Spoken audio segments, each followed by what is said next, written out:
Hello, thank you for listening to A Glimpse of the Kingdom. I'm David Pendergrass. I've noticed something. This isn't a new observation. I've noticed it for a long time, but this holiday season reminded me of it again. People are horrible at conversations. It's staggering to me how bad people are in general with conversations. You would think it's something so simple. I know there are studies that have been demonstrating recently how this newer generation, who is stuck to electronics all the time, can barely get a few words out.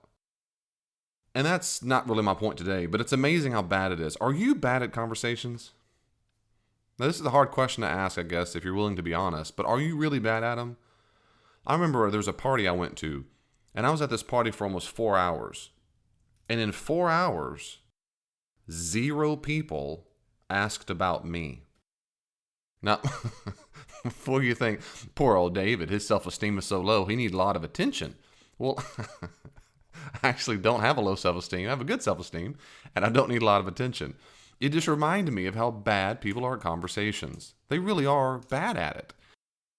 It's amazing to go that long with not a single soul, and these weren't strangers, these are friends, with friends not caring about me or how I'm doing. Now, the odds are they do care. The odds are very high. They just assumed I'm doing well and life is just perfect. Well, life isn't perfect. God is perfect, but life is not. And that's a common occurrence in my life. I know about 2 or 3 people in my life who ask about me or what I'm doing in the world. Now, I don't think I'm unique because my wife is in a similar boat. We could list on a very short list, 2 or 3 people besides us as spouses, maybe 2, maybe 3 if it's a good season, of people really who genuinely care about how we're doing. And that's family, friends, acquaintances, anybody who actually asks. Who cares? And that's not unique for me and my wife. I've talked to people through many, many years and through counseling. Most people just don't have any friends. Not really. What a lot of times people call friends are just acquaintances. It's just staggering to me that you can talk for so long about yourself. And that's the experience I have the most. Either someone sits there in complete silence, or they just talk about themselves over and over and over and over and over. And men are the worst at this. Females typically are trained from, I think it's to some degree in their wiring, but certainly trained more to do this than men are. Men are horrible at having conversations. They're horrible. And by conversation, I mean a give and take, back and forth, of being with the other person and learning more about them. Sharing feelings, that scary word, feelings, or reflecting on the significance of events. We can chat about other things. Men can talk about the football game, the basketball game, the weather, what deer they just hunted and killed. I don't know. What video they saw, what woman they think is hot. I don't know a lot of guys think about a lot of things, but they don't have good conversations. They don't talk about the person. They talk about other things. Women, historically and typically, are better at talking about the person. They typically don't talk about events as much as they want to talk about the people surrounding the events. And that's just the way it is. But so men are just, they're horrible at it. They're wretched. And I grew up not that good at it, but having a mom who was very good at conversations, who trained me how to do it. And of course, when my dad left and it was just me and my mom, I had a lot of experience just talking to a mom and a female, and she trained me better. And I'd be a lot worse now if it weren't for her. And I give her credit for that. But it's staggering to me how much that's the case. It reminds me of something that Eric Berne said. Eric Berne was a psychologist who lived several decades ago. He's been dead for quite some time. But he made up this system, this psychological system called transactional analysis. And it's one of my favorite psychological systems. I don't concur with everything he says, but certain things he says are just incredible. You might have heard of this before, these different ego states, parent, adult, and child. Anyway, I'm not going to talk about that today. But one of the things he talks a lot about in transactional analysis are rituals, pastimes, and games. Now, let me say a little bit about that. Eric Berne was convinced that most people in life do not get enough validation. And the word we oftentimes use in psychology are strokes. Strokes. People don't get strokes. Like if I pet someone on the back or I pet my animal, my dog or my cat, I'm stroking them. Well, we can physically stroke a person, but we also emotionally can stroke a person. There's positive strokes where we feel better about ourselves, and there are negative strokes where we feel worse about sarcasm, condemnation. That's negative strokes. Most people, Eric Berne said, and I completely concur with this, he suggested, and throughout his studies, that almost every person is stroke deficient, like vitamin D deficient or so forth. They are stroke deficient. They are in desperate need of being validated. Their bank account is empty or almost empty because most people don't stroke other people. Moreover, not only do most people don't stroke over the people, most people feel guilty when they do have the need to feel stroked. And so we don't say what we need, we get around it. I mean, I do all these things, just we as humans, we might brag about ourselves. I mean, I'm laughing, but it's sad too. How many times have you heard people go something like this? Man, I worked so hard on that. Well, that's an implicit cry for a stroke. Please validate me. Please tell me I did a good job. My children do that all the time. Didn't I do a good job, Dad? Didn't I do a good job, Dad? Well, they want stroked. And of course, guess what I do? I make fun of them every time and I say, get out of here, loser. No, I don't do that. I absolutely stroke the snot out of them. Way to go. Yes, congratulations. You ought to be proud of yourself. That's great. I recently had report cards, brought them home. Look at that. Look at this. These report cards are great. Wow. I stroke a lot. So most people don't stroke other people. And secondly, most people feel guilty when they have the need to feel stroked. So they don't say it explicitly. They go around the corner. They speak implicitly. Eric Berne, he called these implicit ways of getting strokes games. And they're mostly negative. For example, one of the most well-known games he came up with is called Why Don't You Yes But? YDYB. Why don't you yes but? It's the game where a person wants strokes, they want attention, and they present a problem, and they don't really want an answer. They just want you to talk to them. They want you to validate them. They want you to give them a lot of attention. And oh my goodness, I hear this one a lot.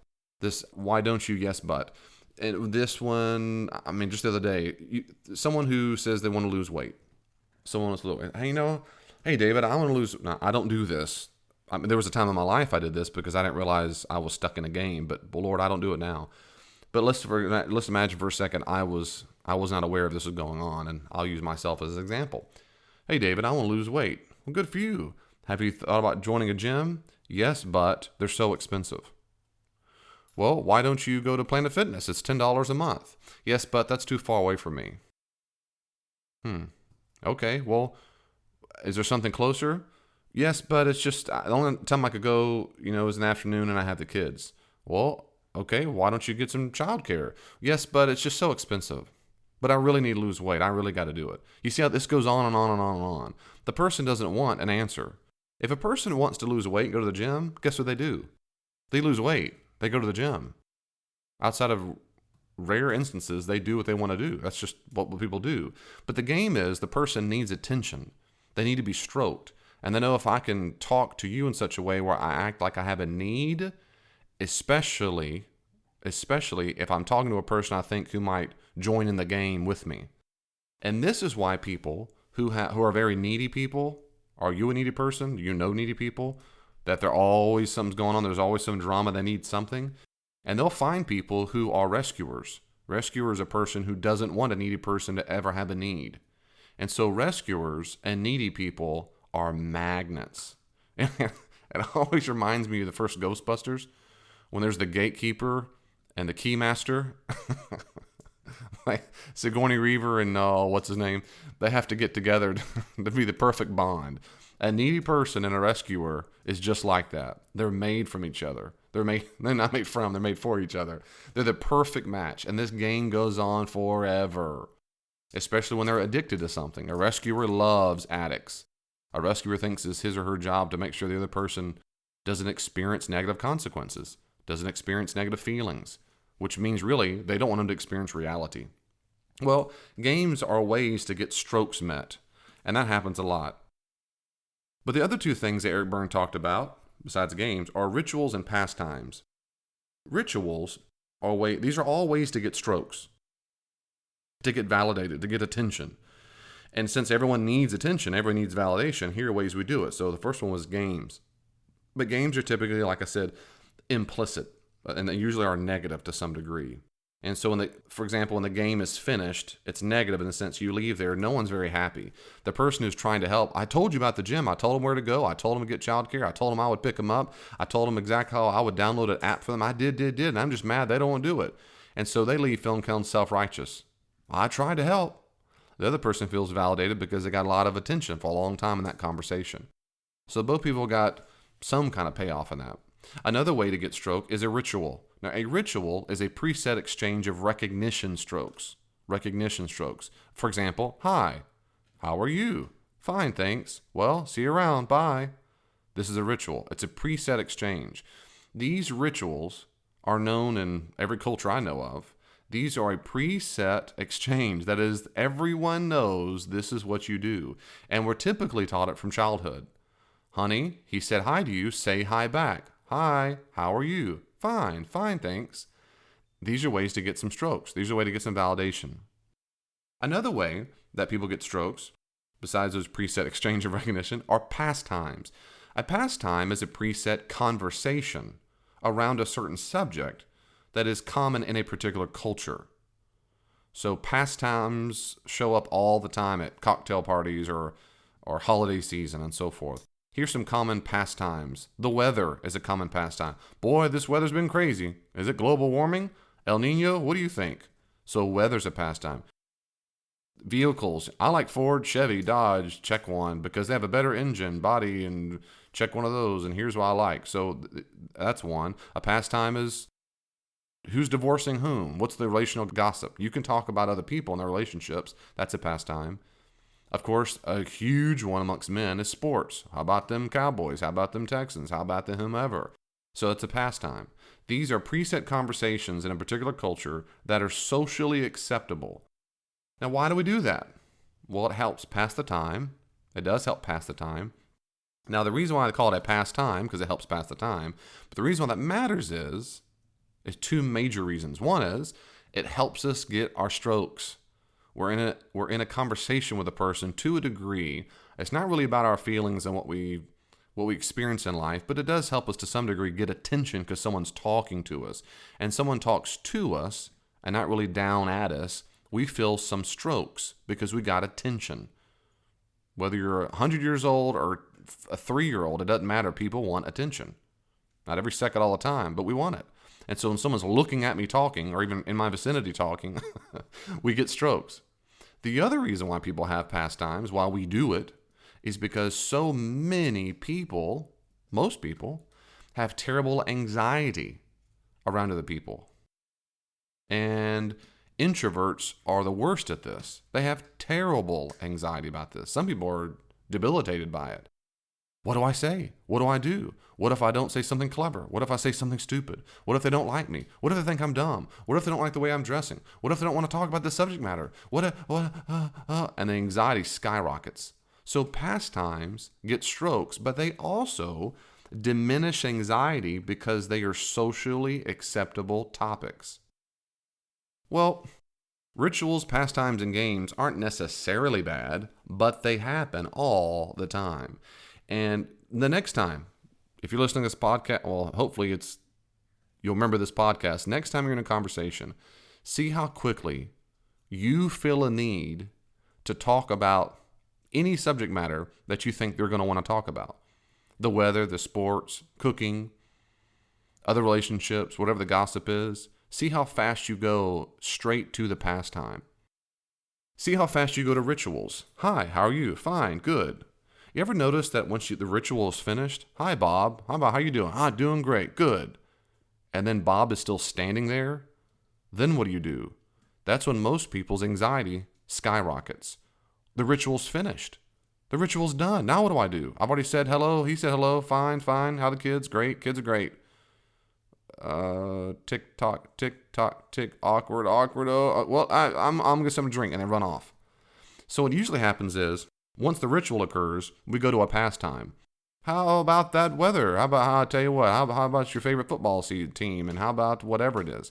If you don't have a pastime to go to, your anxiety can go even higher. That's for most people. Here's something I suggest. Here's, here's something I suggest. I encourage you, the next time you're in a conversation, to ask the question in your mind, you're thinking, how can I find out more about that person? The fact is, most people like to talk about themselves. If you want to make really good friends, or you make friends fast, have the person talk about him or herself. Most people at heart are narcissists to some degree, not a full-blown disorder, but they love talking about themselves. So, if you want to make that person really like you, I'm telling you this works. I'm telling you it works. If you want to end a conversation and you want the other person to like you, all you got to do is talk about the other person, because it makes them feel good about themselves. And be a good listener. Look them in the eyes. Listen. But there are all kinds of questions you can ask to fill the time, but also be genuine in the conversation. And the question you're asking in your mind is, how can I find out more about that person? That's the guiding question I have all the time. And it's not because I want the person to think well of me when they finish the conversation. It's quite frankly, it's because I'm a Christian. I want the person to be better or feel better, if I can handle it, when they leave my presence. That's one of my main goals in life. I'm just being confessional with you. But I'm telling you it works. If you ask, how can I contribute to this person's life? How can I encourage them? How can I just be a good listener? Whatever it is. And you can do it by asking questions. Say, how's work going? How your kids doing? How your parents doing? And when they talk, you listen. Now, most guys in particular I know who ask, hey man, well, what's going on? How you doing? As soon as I start talking, the very first thing they do is look on their phone, look around or whatever, or they might even look at you. And when you finish, they go, huh. Well, huh is not a good response in a conversation. Huh is what little children say when they don't know what to say in response.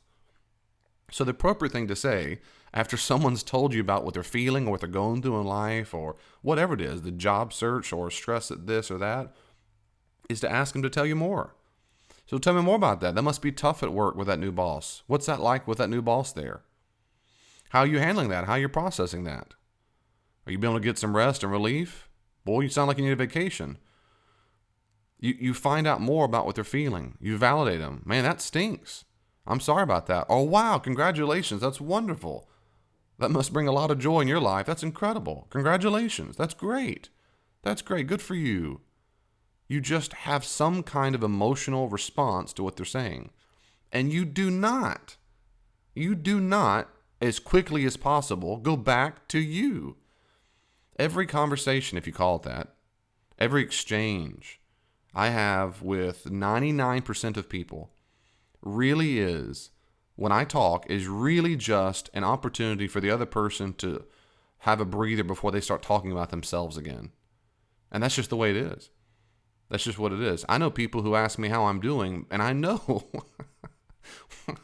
they ask me first because they feel a little guilty. Let me ask David how he's doing, and then as soon as he's finished, then they talk about themselves for the next hour. I mean, I've literally been in, oh my goodness, I've been in so many conversations just like that. I've gone to lunch with people for an hour and a half, and an hour and 28 minutes of it is talking about the other person because they genuinely don't care how I'm doing. Now, the question is not so much how is David doing right now in this podcast, is do you do that? Do you turn every single conversation back on you? Do you just start talking about you all the time? Do you hijack the conversation? If you do, well, realize it, own it, and knock it off. Start asking about the other person. Have a conversation about what they think about the event. How's it going? How are they feeling? How are they processing it? And you'll get better at conversations right away. So get past the rituals. Hi, Bob. How you doing? How you doing? Fine. Great. Ooh, ah. Get past the rituals. Get past the pastime. Practice being able to have a good heart-to-heart conversation that's longer than an elevator ride. Practice it. You have to practice it. You're going to fail. You're going to say the wrong thing. It might come out the wrong way. Who gives a rip? And if you're so terrified about that, I'm serious, as a friend, as a brother in Christ, you need to go to a therapist. If it's that terrifying, you need to figure out where that comes from. No one says everything perfectly. No one does. Who gives a rip? We're humans. Who cares about saying everything perfectly? And on this podcast, I get to edit things. When I'm recording, I don't edit a lot, but I can edit my own podcast when I say things wrong. But this isn't real life. In a conversation, I don't always say it in the exact word order I want to say it and so forth. That's okay. Give yourself a break and give the other person a break. Look at them, ask some questions, and act like you actually care. Have a conversation. And when you meet with a person, I encourage you to think, how can I help them be better? How can I stroke them? How can I validate them? How can I be there for them right now? And not change the subject as soon as I can. I'll say this last thing. I know some people who really don't like to talk about themselves much because they have a low self-esteem. And I'll ask them right away, how's so-and-so going? It's just, some horrible thing. Maybe they were struggling with depression or whatever. How's that going?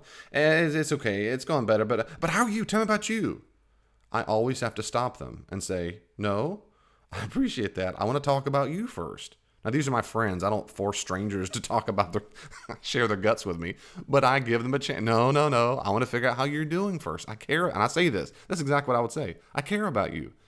I'm really interested how you're doing. Can you tell me more about that? How are you coping with that? How can I help? What's going on? How's your spouse handling that? How are your kids handling that? Tell me what's going on. Tell me more. I want to hear it. And it forces them to, and it does. They slow down. They feel safe with me. They slow down and they start telling me what they feel, what's going on. I'm not quick. I'm not trying to get a mad dash to talk about me or the weather. And if talking about feelings makes you that afraid, I'm serious. Some people do. They freak out. I remember I told one guy, we used to have lunches together, and we had many, many lunches. And one day I just kind of spilled my guts about my past, about growing up with my mom. And I finished my little spiel, and he looked at me and went, whoa, that's a lot of emotion. And that's it. That was it. There was no feedback, validation. Man, David, that sucks for you, man. You had it rough. Wow. What's that like? Do you still have struggles with that now? And he just shook his head and said, wow, that's a lot of emotion. And the subject was over. But now it didn't hurt my feelings because I did anticipate that from him in particular. But it told me very clearly on the inside, I made my mind up, I'm never, ever going to try to tell him those kind of emotional things again. Because if I needed strokes from him, I would have been very, very upset. Thankfully, I didn't, and I laughed back then, I laugh now. But it does mean I never told him emotional stuff again because he just simply couldn't handle it. So we have to have wisdom. We don't spill our guts to everybody. But if you want to be close to anybody whatsoever, at all, you have to talk about feelings, and you have to listen to the other person's feelings. And you can't change the subject to talk about yourself immediately. Wait. Slow down and wait and talk to the other person. Validate them. Say something back in return that lets them know when the conversation's over, it was 50-50. Now, sometimes life just sucks, and you need the other day, I had a horrible some things going on, and I talked to one of my best friends, and I said, dude, I'm sorry. I want to talk about you first, but I've got a big thing going on, and I don't want to hijack the conversation. He said, no, that's fine. I said, I mean that. So if there's something you need to talk about first, let's talk about it. But this is one of those days I'm afraid it's probably going to be all about me. And he said, that's fine. Let's do it. But see, I prefaced it that way. But in general, our conversations are almost straight up 50-50. We can have lunch for 2 straight hours and talk nonstop, and it's almost exactly even all the time. That's friendship. That's relationship. So get better at it. If you're great, then teach other people. Put your hand up and say, darling sweet pie, sugar dumpling. Now, the next thing you're supposed to do is ask me how I'm doing. I just want to see that one time. I haven't done that yet. One day I'll get the courage to do that. Otherwise, we'll keep talking about them Texans, keep talking about the weather, and let's listen to you talk about you for the next 3 hours. And we'll keep loving and praying for them in Jesus' name. God bless you. See you next time. Thank you so much for taking the time to listen to A Glimpse of the Kingdom. I hope you enjoyed the podcast. If you want more, go to davidpendergrass.com. davidpendergrass.com. If you look at the top, you'll see various tabs that have sermons I've preached, a link to all the podcasts I've done so far, a link to my consulting website. For more information about my consulting, see davidpendergrassconsulting.com. Also, you'll see information about the books I've written that are found on amazon.com. So davidpendergrass.com, one-stop shop, all that you need. If you want to reach out to me, follow me on Twitter, at Dr. D. Pendergrass, at Dr. D. Pendergrass, and send me a message. I'll see you online.